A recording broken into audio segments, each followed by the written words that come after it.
いろんな人たちが、ここからまた出ていけたらいいな。その一言が、日本中の視聴者と芸人たちの心を震わせた。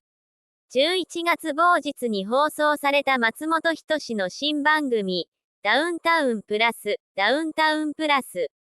番組のエンディングで語られたこの言葉は、瞬く間に SNS 上で拡散され、松本人志がついに、復活の場を作った、時代が変わる予感と話題を呼んでいる。ひし形松本人志、沈黙を破る。芸能活動の休止、メディア露出の減少、そして長い沈黙。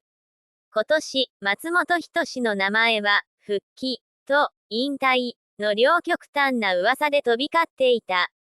そんな中での、ダウンタウンプラススタートは、まさに、松本再始動、の象徴だった。